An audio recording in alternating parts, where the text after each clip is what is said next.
Hello and welcome to Noshing with Nashies, Mr. Nashies birthday extravaganza.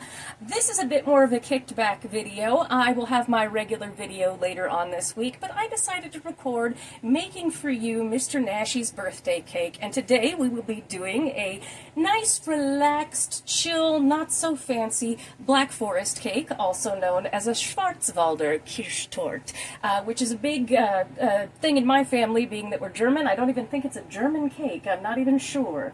I would have to check it out, but I think it was invented like in a bakery in Arizona or something like that. I will actually put that in the description and tell you if that's true or not. I'm not really sure. But anyway, this is going to be kicked back. I haven't made this in years, so I'll be reading off the ingredients as we go. So everybody in the comments, wish Mr. Nashies a happy 44th birthday. All right, to get us started in my big measuring cup here that I love, I have 2 1/4 cups flour and 1 cup of cocoa powder. This is our dry here that I'm going to mix together. And into this I'm going to add 1½ teaspoons of baking soda, 1½ teaspoons of baking powder. That's going to go in there and give it a quick. And then we are going to add in 1 cup of sugar and 1/2 cup of brown sugar. Now, the recipe I'll be linking has a bit more sugar in it. I cut mine back just a hair because we watch our sugar in this house. And we're just going to go in and mix all of our dries together and make sure they are evenly spread out. And we're also going to make sure to fling flour and cocoa powder everywhere. Be very careful with cocoa powder. It is very light and it does in fact go everywhere. Okay, so we've got that mixed up. Now we're going to mix up our wets. And I like this recipe because while it's not as fancy as the ones that you're going to get, say for instance, at a restaurant or a really good bakery, this is going to taste great. I'm not the biggest baker of cakes and pies and things. They taste good but don't always look so great. So this is just going to be fun for all of us. All right, this is going to be our wets, and we are going to start out with 1 cup of buttermilk, which what I've done here is just 1 cup of milk and 1 tablespoon of lemon juice because I didn't want to buy buttermilk just for this. And then we are going to put in 3/4 cup of oil. This is avocado oil because it is the most neutral flavor oil as far as I'm concerned. We're going to go in with 2 teaspoons of vanilla. I'm going to add slightly more than that because I like a little bit of vanilla. So does Mr. Nashies. Then we are going to come in with 1 tablespoon of sour cream. You can omit this if you don't have it. It's perfectly fine. It just keeps the cake ultra moist and gives it just the tiniest bit of tang. Then we are going to come in with 3 eggs. That's just cocoa powder that exploded over there. It's nothing gross. Okay. We're going to mix these all together. Now you want your eggs at room temperature when you do this, okay? And we're just going to give everybody a nice little mixy together. Real quick. But this is a good one if you've always wanted to do a Black Forest cake, but it can be kind of intimidating because it's a lot of steps. For the big fancy one with the Kirschwasser and stuff, I'm not going to be using liquor because obviously I don't drink, but I'll be doing a cherry syrup for this. This one just goes from oven to table pretty quick, and you can make it super pretty. Alright, so what we're going to come over here and do is switch out our dries here. Now we are going to add the wets into the dries. And then we are going to give it a mix. Kind of go like this a little bit so that cocoa powder doesn't kind of thwomp up on your face, because that has happened to me many times. I have worn much cocoa powder. And you'll notice this is going to be kind of thick when we're doing this portion. But we want to get everybody nice and wet. Nice and moist. Nobody likes a dry cake, unless it's supposed to be a dry cake.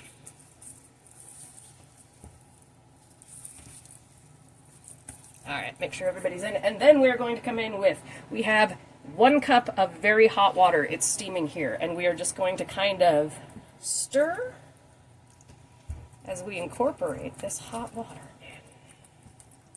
And it does have to be hot water. You'll see this with a lot of chocolate cakes.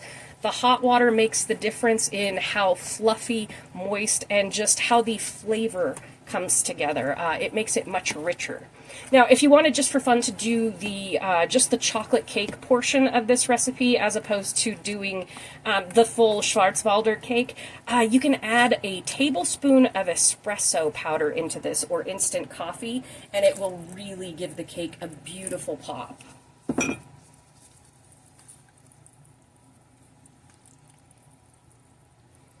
And now you can see our batter starts to thin out with that 1 cup. It does not look pleasant, does it? But I also like this because for this portion, we do not have to pull out our hand mixer.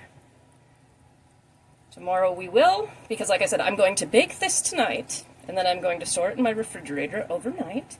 And tomorrow we are going to whip up the cherry syrup with canned cherries, and we are going to whip up the whipped cream frosting and attempt to get a little fancy with it, but I will show you how to do that. And the thing I like about this measuring cup is, measuring bowl, I should say, it's half bowl, half cup, is it actually tells you on the side here, it's up to 8 cups, how much you have liquid-wise. And so when you go to pour it into your 2 cake pans, you can actually measure it out pretty even. You could also just use a measuring cup for that, or even a ladle and just count out even ladles. Okay, I'm going to move my cake pans over here. Like I said, bit of a chaotic video. But you're just in my kitchen baking for a husband for his birthday. Alright, so how many cups is this? This is about 6.5 cups of liquid, okay. So we're going to go about there, and just a tiny bit more. That's why I like this. Alright, it's about half. Move this over. And you can always give it a little shake like this to kind of get those bubbles to come to the top. And that way, your cake is fluffy but not overly fluffy. Let it sit for a bit. And we will be baking this in a 350-degree oven for 30 to 35 minutes until a toothpick comes out from the center nice and clean. All right. All right, I'm going to go ahead and throw these in the oven at 350 degrees, and I will see you when they come out.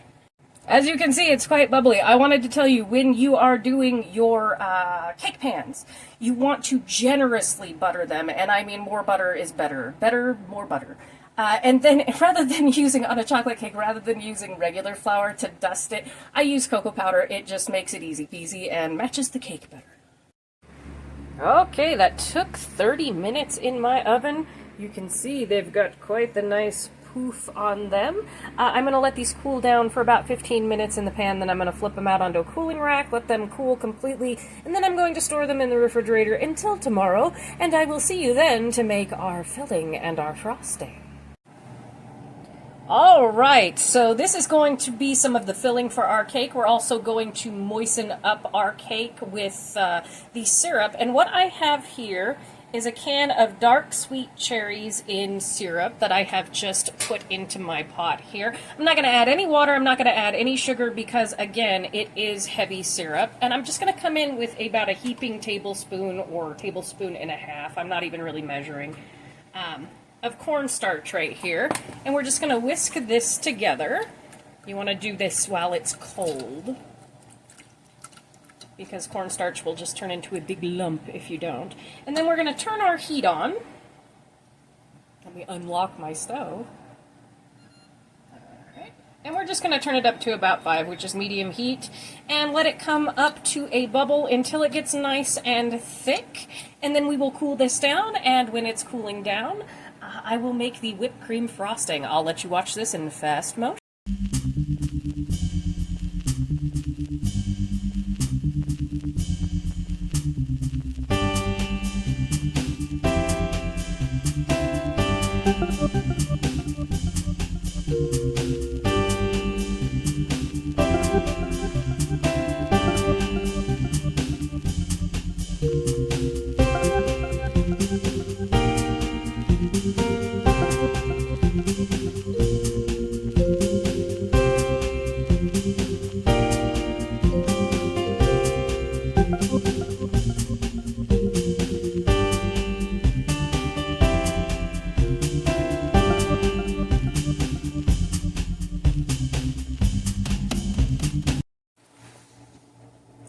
right, once it comes up to a bubble, you can see that it has gotten nice and thick, this syrup, which is exactly what we want. And I'll be straining out the cherries and leaving the syrup in the pan here and let it cool down. And we'll be using this to moisten up our cake layers. But in the meantime, I am going to head over and make our whipped cream frosting, and it is just regular whipped cream. You probably also saw me in the fast motion. There was a stem in the can of cherries, and so that was kind of fun. Alright, so we're going to make some whipped cream. In my bowl, I have 2 cups of, let's see if I can get it to focus, heavy whipping cream here. And I'm going to come in with 2/3 a cup of powdered sugar, roundabout. This is not a stabilized whipped cream, just so you know. You can do that with gelatin, but this holds up just fine for 4 or 5 days in the fridge. About like so. And then we're going to add 2 teaspoons of vanilla extract. You can use any kind of extract that you like for whipped cream. You can make peppermint whipped cream. You can make a citrus one. And no, I'm not really measuring that. Okay, and so all we're going to do is whip this at a pretty high speed until we form soft peaks, and I will do this in fast motion, and then I will show you what these soft peaks look like.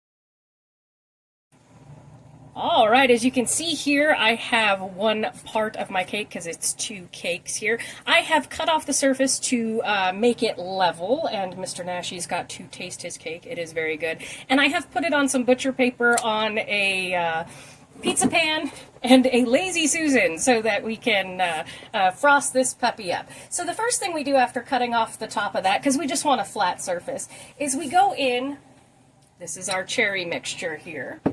Now, I've already done some of it.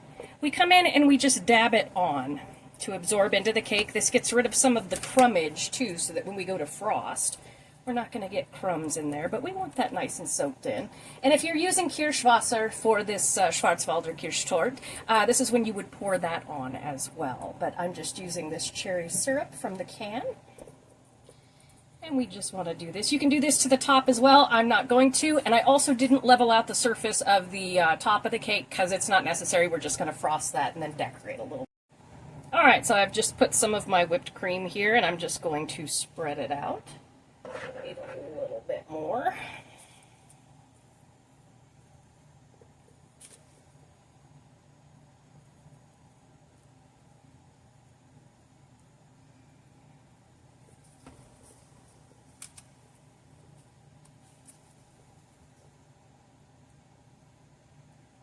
And don't worry, it will smush out as soon as we put the other cake on. Now I'm just going to take some of these cherries and I'm going to place them around in the middle here. Don't get them too close to the edge, because if you do, when you put the other cake on top, it will kind of blorp out the sides, and we're trying to avoid that.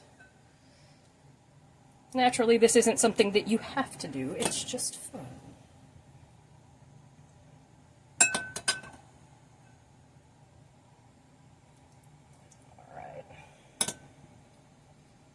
That can of cherries was the perfect size. All right, we're going to do that. Now I'm going to go grab my other cake here.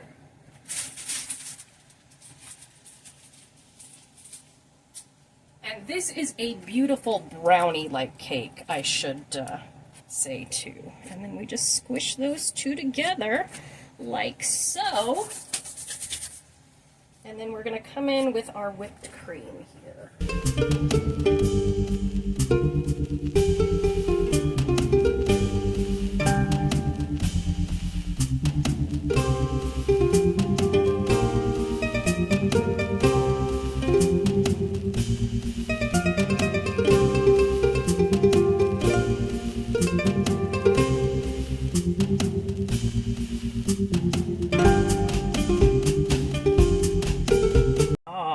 right, so we've got that like that, and look at how pretty. You want to lick this now? Mr. Nashies gets to lick it now. Okay, so there's our pretty cake. Now I've got some of these nice maraschino cherries here, and this is just to decorate the top a little bit. That was 3 stems, no cherry. I'm going to leave these stems on, and we're just going to blop them along the edges here. And you can dry off your cherries so that the red doesn't go everywhere, but I don't mind.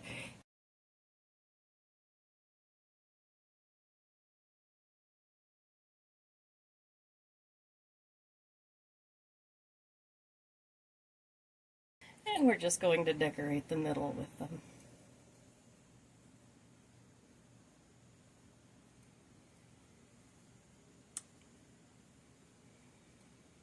But I like how that cherry flavor from, well, it's actually technically an almond flavor. I was watching, oh, I forget her name. Oh, she used to go by the Black Forager, but she's got a different name now. It's her actual name. And she showed how to make maraschino cherries, and that was super cool. So. And that is how we do that. All right, so our cake is finished. I'm going to stick it in the refrigerator. I will bring it out and take a final video of what it looks like once everything is done in a little bit.